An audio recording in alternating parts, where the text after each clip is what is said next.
Okay, I wanted to do another quick update video. I know a lot of guys are interested in it, and it's been a while since, I just went right to the street driving and dyno videos, but I didn't show really how we finished hooking everything up. But I got my transmission cooler up front here. I know I didn't show that, that wasn't there before. This is just more of that Parker push lock hose. This is just a parts store like we have an A&A Auto, similar to like an AutoZone, except for they usually have cooler shit. But this place, you know, they carry this decent cooler here. I think it was like 40 bucks. I don't even know what size it is, but it works pretty damn good. This is actually a fan from a Pontiac Sunfire.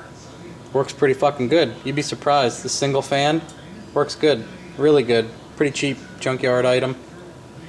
This is a 88 Mustang GT upper rad hose. It works beautifully. And we just made an alternator bracket. We took the tensioner out, put a bolt through, and then got a Tractor Supply tensioner, whatever you want to call that. What cheapy things they sell. We tensioned the belt, and that was it. This is like a 43-inch belt, 44, 43, something like that.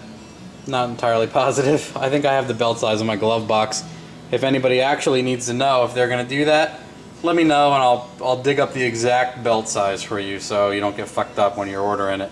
I actually put a stock thermostat in this pig. I had no thermostat because the one I had didn't fit. This is actually a different sized water pump. Damn thermostat didn't fit. So for a while I was running no thermostat, but it runs excellent with a stock thermostat. This car runs beautifully. What I did was I added methanol to this Jones because I knew I'd be kicking the shit out of it, and it's added insurance.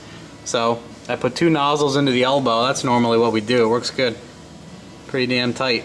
What you do is you take the nozzle and you put it inside and you shove it up through, and then you tighten this down, you bulkhead it in between. But that works beautifully.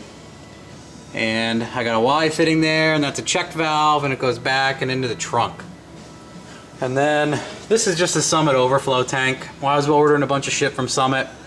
This guy was only like 10 or 15 bucks, so I just bought it. Nicely mounted and everything. Pretty nice. It's a shame that I mounted it so nicely. Stock battery tie down, that won't be a problem for tech. Hopefully they don't even look under my hood. Even though everything's legal, I just don't want them snooping under here and looking for shit. There's really nothing wrong with anything under here other than some people might think it looks like a mess, but it's 100% functional, and the people who are complaining probably can't do much better. So we'll leave it at that. Show you my meth tank. Got aluminum keys for this car. Scares the shit out of me. Check this out. Feels like it's gonna snap. Feels like it's gonna snap. Opens. There's my fuel cell. There's my alcohol tank. That's it. It's pretty damn simple. Got these from a friend who's done using them. These are 27 by 10s. I'm gonna mount them to some Mustang rims, and they should fix my traction problem pretty well.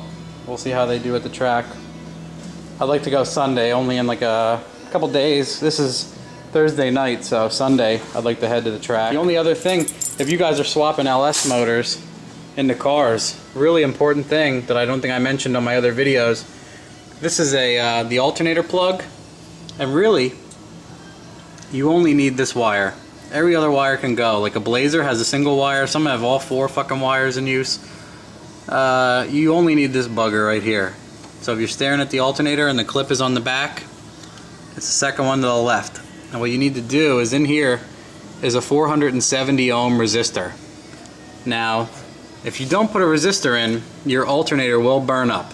It overruns the damn thing, or it doesn't turn it on or off, or something with the regulator is funny. I'm not sure exactly what kind of shit it's got going on in this alternator, but if you got a 470 ohm resistor, boop, and this is just keyed 12 volt power to turn on the regulator or whatever Jones voodoo magic bullshit in here is regulating the voltage, stops it from burning up. So you definitely need that if you're swapping one of these fuckers. We burned up too because I was being arrogant. I was like, why the fuck do you need a resistor and your alternator, blah blah blah. So we burned up 2 alternators for me being a prick, and now we put resistors on them. Not a problem, but we'll see. I might even videotape me going through tech, see if they say anything funny, see if I can keep my mouth shut.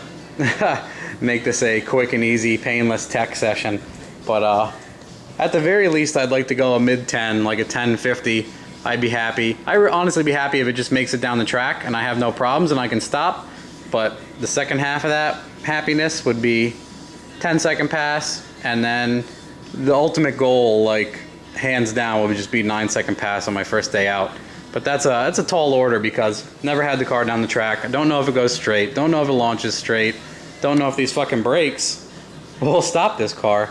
So I'm gonna run a couple 8th miles, and if it starts going over 100 in the 8th, 110 in the 8th, it's gonna be fast as balls. So I might run some quarters after that. Everything goes well, but everything has been going well so far. So good luck for me, and hopefully this thing goes good at the track.